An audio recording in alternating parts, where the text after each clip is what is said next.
2023년인데 작년 제가 4월부터 6월 말 7월까지 한 100일 정도 저 카라스 거기 이제 골방에서 한 100일간 논문을 쓰느라고 굉장히 나름대로 제 인생에서 진짜 가진 애를 쓴 기억이 납니다. 근데 이제 거기서 제가 이번에 그 자서전과 관련해서 세 권의 책과 제 책의 이야기를 여러분께 소개를 해드리면서 자서전이라는 것이 갖고 있는 어떤 함축적인 의미가 무엇인지를 생각해보는 시간을 갖도록 하겠습니다. 먼저 소개를 시켜드릴 것이 이제 우리가 잘 아는 스티브 잡스의 자서전입니다. 스티브 잡스 자서전은 저 카라스에도 비치가 되어 있습니다.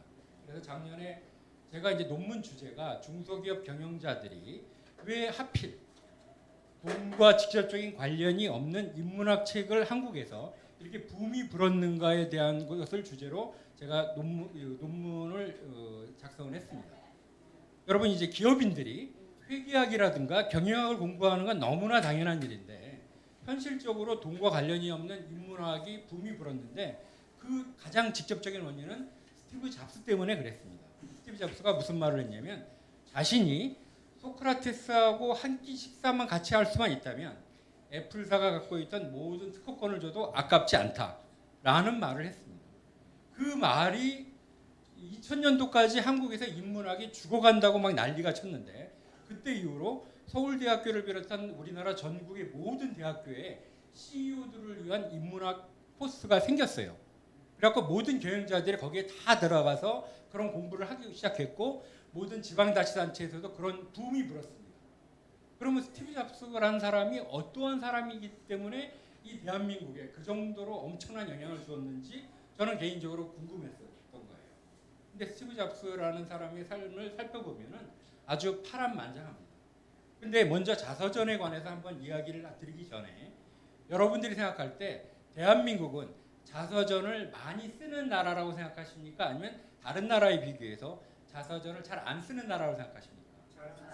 안 쓰는 나라. 옛날에는 안 그랬어요. 조선시대까지만 해도. 근데 우리나라는 자서전을 잘 안 쓰는 나라예요. 그러면서 대표적인 예로 이런 걸 들 수 있어요. 여러분 노벨이 자기 이름을 따서 노벨상이라는 걸 만들었어요. 그 이유에 대해서 뭐 잘 알려져 있는데 스토리를 잠깐 살펴보면 노벨이 어느 날 신문을 봤더니 신문에서 오보가 난 거예요. 노벨이라는 사람이 죽었다는 기사가 난 거예요. 근데 거기에 뭐라고 나왔냐면 죽음의 상인, 돈만 밝히던 자가 죽었다 하고 굉장히 악한 사람이 죽었다고 기사가 난 거예요. 노벨이 그 기사를 보고 충격을 받았어요. 아, 내가 세상 사람들이 나를 이렇게 나쁘게 평가하는구나. 그래서 이 평가를 내가 살아있는 동안에 한번 바꿔보고 싶다. 이런 새로운 희망을 가져가지고 그래서 무슨 방법을 할까 하다가 생각해낸 것이 노벨상을 만들어서 세상에 공헌한 사람들한테 상을 주면서 내 명예를 회복해야겠다라는 꿈을 가졌어요. 근데 제가 이제 한국에서 60년을 좀 더 살았는데 이때까지 신문을 보면서 어떤 분이 돌아가시면 이제 그 부고 기사가 실리거든요. 신문마다. 그걸 영어로는 이제 오비추럴이라고 말을 해요. 근데 외국 신문에는 그것이 보통 어떤 분이 돌아가시면 한 일주일 정도 있다가 그분에 대한 일대기가 한 수십 배, 지명도에 따라 다르지만 굉장히 길게 나오는데 제가 이때까지 신문 읽은 것 중에서 나쁘게 나왔던 기사는 한 번도 본 적이 없어요. 어떤 사람이든 간에 적어도 사회적 저명인사면은 그분에 대해서 좋은 이야기만 나옵니다. 한 번도 죽을 놈이 죽었다 이런 기사를 본 적이 없어요. 근데 그 이유가 뭐냐? 우리나라 사람들은 죽은 분에 대해서 나쁘게 얘기하지 않는 그런 좋은 문화적 전통도 있는데 또 하나가 한국이 명예훼손죄가 굉장히 강력하게 처벌을 합니다. 대한민국이. 영국이라든가 미국이라든가 일본에서는 거의 처벌하지 안 되는 것도 한국에서는 처벌이 돼요.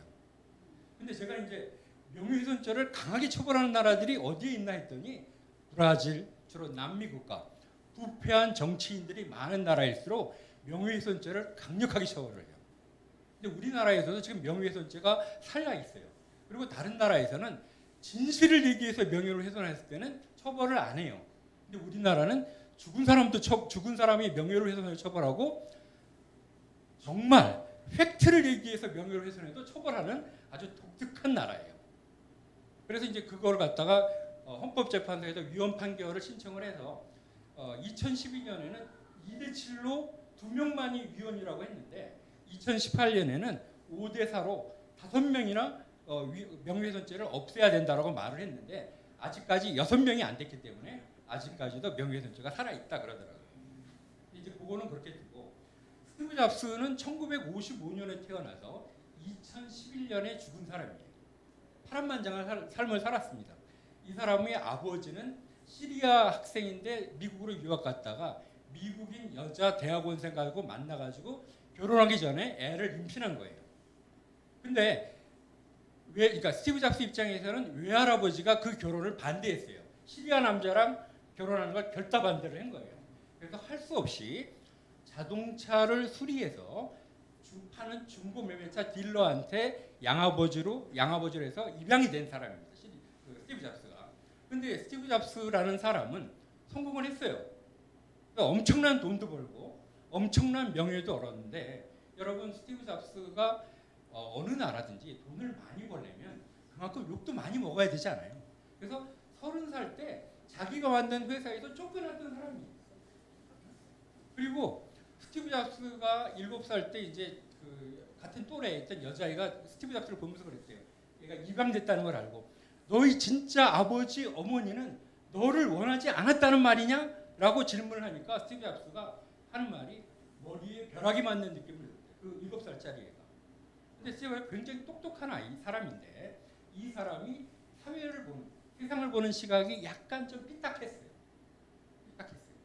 그래서 어느 정도였냐면 스티브 잡스가 직장 생활을 잠깐 했어요. 게임 회사인 아탈리사라는 데서 했었는데 거기에서 사장이 어떤 조치를 내렸냐면 너는 내가 채용을 하지만 다른 직원들이 다 퇴근할 때 출근하기 전에 퇴근해라 이거야.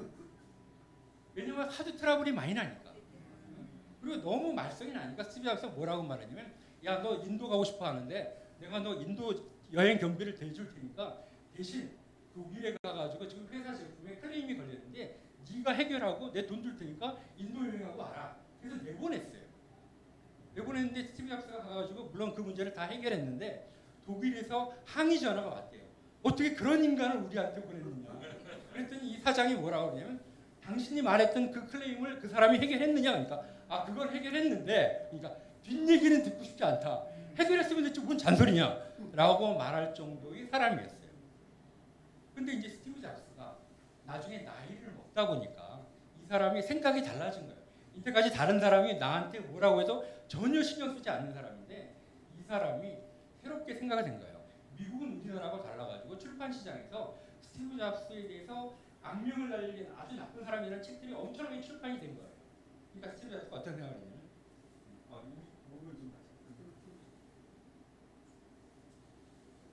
그 당시 이제 월터 아이작슨이라는 유명한 전기 작가를 불러요.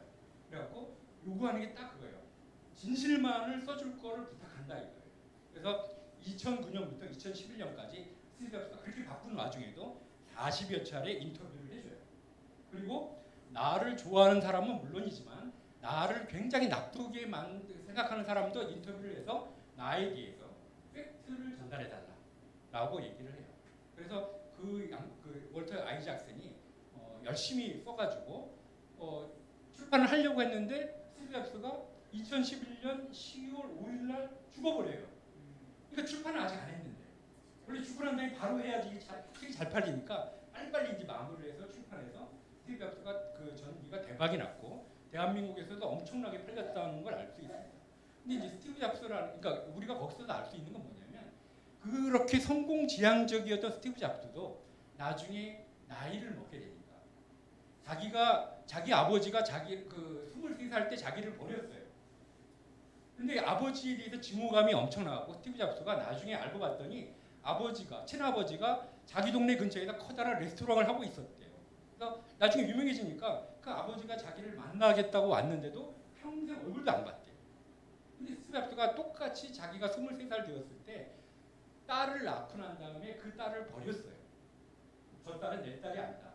근데 나중에 나이가 먹으니까 또 사람이 생각이 달라지지 않아요. 그리고 딸한테 용서를 구하고 자기 딸로 같이 살고 그랬긴 했는데 사람이 나이가 들면은 생각이 달라지는 거 아니겠어요? 자기에 대한 후세에 자기가 어떠한 평가를 받게 될 것인가를 생각하는 나이가 되니까 스티브 잡스의 그 젊었던 사람도 생각이 달라지고 거기에 따라 다른 생각을 하게 되더라는 거예요. 그 다음에 이제 동양에서 두 번째 책은 뭐냐면 사마천이 사기인데, 동양에서 역사학의 아버지라고 불리는 사람이 바로 사마천이 쓴 사기입니다. 근데 그 책이 이제 사마천이라는 사람을 간단하게 정의하면, 이 사람은 남자로서는 치욕적인 궁용을 당하고 나중에 그 궁용의 치욕을 발판으로 해서 사기라는 위대한 책을 썼다, 이렇게 평가를 받고 있어요. 궁용이 뭐냐? 남자의 성기를 도려내는 형벌이에요. 사마천의 집안은 대대로 역사책을 서술하는 집안이에요. 그래서 평생 앉아가지고 책만 보던, 책이 그러니까 주간이라는 거, 대나무에 쓰여졌던 걸 보던 사람인데, 어느 이 한무제라는 임금이 어떤 임금이냐면, 우리가 중국에 수많은 황제들이 있지만 한무제의 이름은 기억해요. 왜냐? 고조선을 멸망시키고 한사군을 108년에 설치한 황제. 근데 그 사람이 그 전까지는 흉노족한테 한민족이 계속 조공을 갖다 바쳤는데, 이 한무제는 군사력을 확충을 해서 기병대를 만들어서 흉노를 몰아냈던, 역사적으로 볼 때 위대한 황제로 평가받는 사람이에요. 근데 이릉이라는 사마천이 볼 때 굉장히 훌륭한 장군이 전투를 하다가 그만 포로가 되고 말았어요.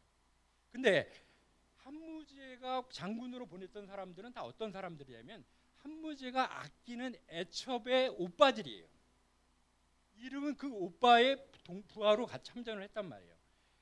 만약에 이 이릉이라는 사람을 처벌하지 않으면 누군가 패전에 대한 책임을 져야 되는데, 그 애첩의 오빠가 처벌을 받게 되니까 이 이릉이라는 사람은 욕을 먹어야 마땅한 분위기가 됐는데, 원래 공부만 하는 사람들은 눈치가 없지 않아요. 그러니까 갑자기 다 아주 조종 대신들이 회를 하는데 사마천이 일어나가지고 이릉은 훌륭한 분입니다라고 하니까 분위기가 싸늘해진 거예요. 한무제가 저놈 죽여라. 그래서 처형당하게 된 거예요. 사마천이 세 가지 선택길이 있어요. 하나는 죽는 거, 두 번째는 궁용을 받고 내시가 되는 거, 세 번째는 50만 전을 갖다 내고 속죄금을 내고 풀려나는 거. 근데 공부만 하던 사람이었기 때문에 자기가 아는 모든 인맥을 동원해서 돈을 모았는데 5만 전밖에 못 모았다는 거예요. 그리고 주변에 있는 자기의 사족들, 선비들, 글 좀 읽었다는 사람들은 사마천한테 다 뭐라고 말하면, 야, 그렇게 지저분하게 살려고 하지 않고 사족답게, 선비답게 깨끗하게 죽어라, 다 그렇게 말을 하는 거예요. 근데 사마천이 사기의 130편인데 그 맨 끝에 태사공 자서라고 자기의 전기를 자기가 써요. 그 쓴 목적은 뭐냐면, 내가 왜 치욕적인 궁용을 당하고서도 자살하지 않고 살았는가에 대한 이유를 쓰는 거예요. 근데 이제 그때 이만이라는 사마천의 친구가 있어요. 이 친구가 어떤 사이냐면, 야, 그렇게 구질구질하게 살지 말고 그냥 자살해라고 사마천한테 요구했던 친구인데, 이 친구가 한무제의 아들이 반란을 일으켰다는 음모 사건에 휘말려가지고 요참이 뭐냐면 허리를 잘려서 죽이는 형벌을 받게 돼요. 그러니까 급하잖아요. 그러니까 사마천은 어떻게 됐냐면, 여러분 생각해 보십시오. 중국이나 우리나라 황관이 되는 사람들은 집안이 높은 집안이겠어요? 낮은 집안이겠어요? 다 비천한 집안이에요. 사마천은 당대 최고의 지식인이었기 때문에, 예시가 됐기 때문에 황제의 최측근이 됐단 말이에요. 비서실장이 된 거예요. 한무제. 그러니까 이만이라는 친구가 뭐라 하냐면, 야, 황제한테 한마디만 해줘라. 나 지금 죽게 생겼다. 그랬는데 사마천이 이만한테 보내는 편지에다 뭐라고 말을 하냐면, 도와줄 수 없다. 황제가 내 말을 들을 그런 위치가 아니라 이거예요. 나는 황제한테 희롱을 당하는 존재일 뿐이다. 그래서 결국 시간이 지나서 그 보이만서에다가 내가 생각할 때마다 그 치욕 때문에 등에서 땀이 흘러나가는 그 굴욕을 참고서 내가 살아있는 이유는 딱 한 가지다. 뭐냐? 현실의 역사서를 정리해서 후대에 남겨서 후대 사람들이 나를 기억하게 하는 한 가지 이유밖에 없다, 이랬어요. 근데 여러분, 이 사마천이 한무제 옆에서 내시로서 받들고 있지만, 이 사마천이 한무제를 속으로 어떻게 생각했을까요? 속으로 막 욕이 나올 거 아니에요. 그래서 사마천이 쓴 사기에는 한무제를 어떻게 보냐? 혼군으로 보는 거예요. 혼군, 멍청한 임금으로 보고.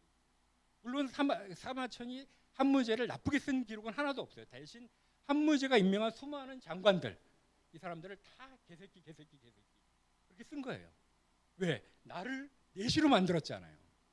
근데 이게 사마천은 전한 때 사람이고 기원전 때 사람이고 기원 후 때 사기를 한서를 쓴 사람이에요. 반고라는 사람. 반고라는 사람은 집안이 어떤 집안이냐면 자기 누나들이 황제의 애첩들이야. 그 황제를 어떻게 보겠어요? 좋게 본단 말이에요. 한무제를 명군, 훌륭한 군주로 썼어요.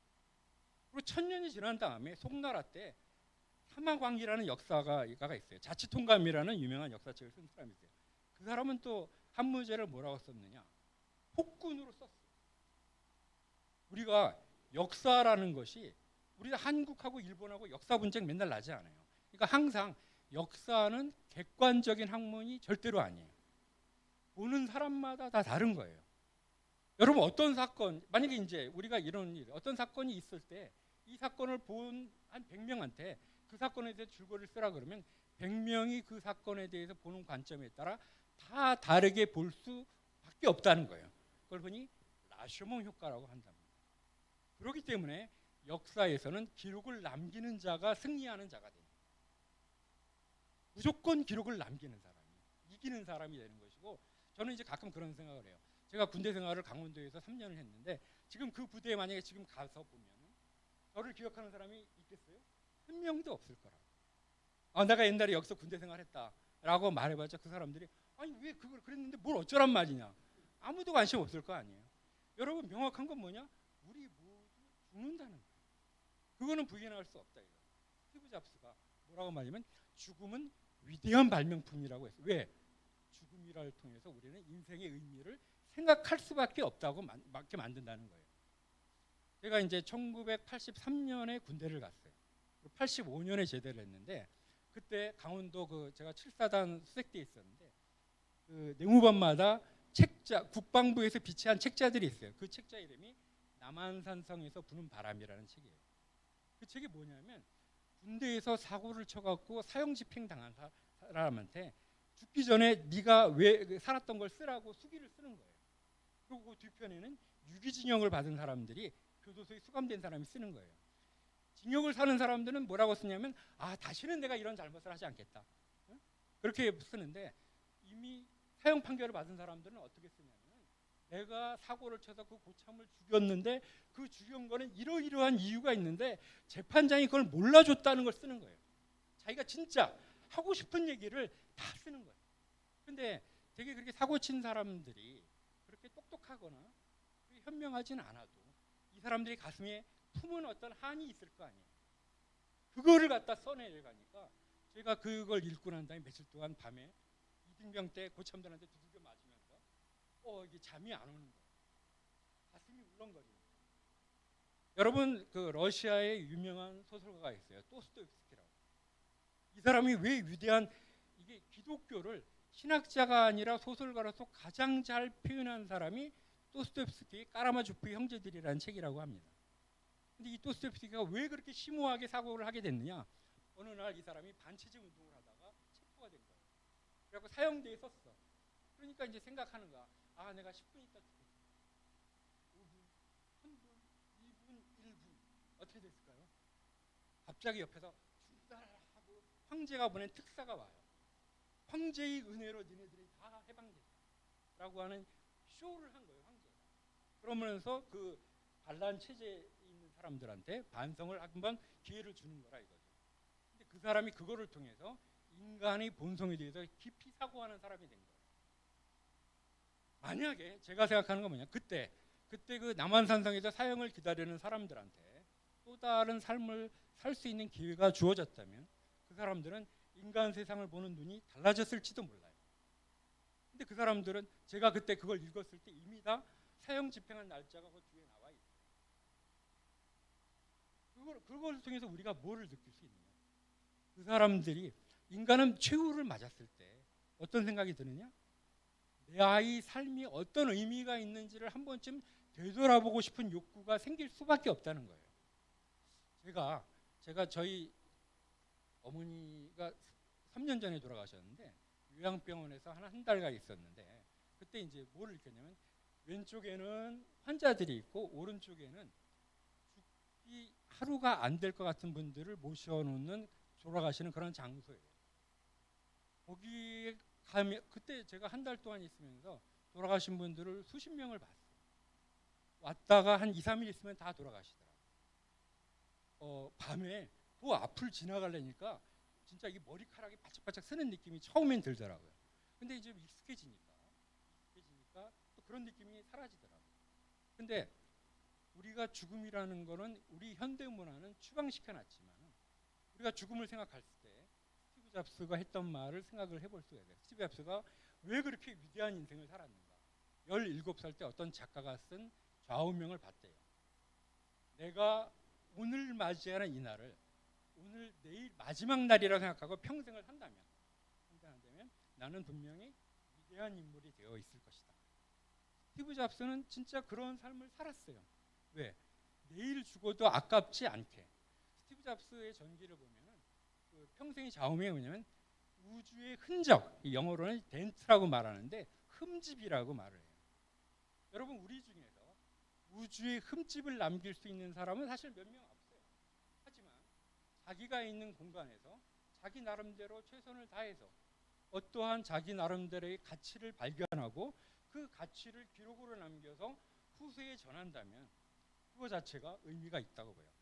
여러분 사마천이 그 사기를 써가지고 바로 한무제한테 바쳤을까요? 바쳤으면 바로 죽였을 거예요.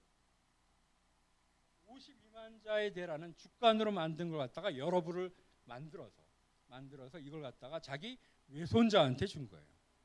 한마천이 죽고 한무제가 죽고 다음 황제 죽고 한참 시간이 흘러가지고 한마천의 외손자가 황제한테 이 주간을 갖다 바친 거예요. 우리 외할아버지가 이런 기록을 남겼는데 한번 읽어보십시오. 그래가지고 그 사마천이 쓴 역사책이 동양의 역사학의 전범이 된 거예요. 사마천은 죽었어요. 하지만 그 사람이 52만 자를 갖다가 낮에는 한무제의 옆에서 비서를 노릇하고 밤이면 자기 골방에 들어가갖고 대나무 주간에다가 52만 자를 썼단 말이에요. 아무도 도와줄 사람이 없어. 혼자서. 그때 그 집념이 사마천이 쓴 사기기에 남아있기 때문에 지금 중국의 수많은 역사가들이 지금도 존재하지만 가장 위대한 사람을 누구로 꼽느냐 할 때 누구나 다 사마천이라고 꼽게 돼요. 사람들이 누구나 다 자기의 인생이 보잘것없다고 말하지만 누구한테나 자기 인생의 주인공은 자기인 거예요. 자기만이 인생의 프로그램을 짤 수 있고 자기만이 자기 인생에 의미를 부여할 수 있어요. 여러분 제가 있잖아요. 이번 강연을 갖다 준비하면서 제 나름대로 또 책을 봤는데 한 가지 제가 발견한 게 있어요.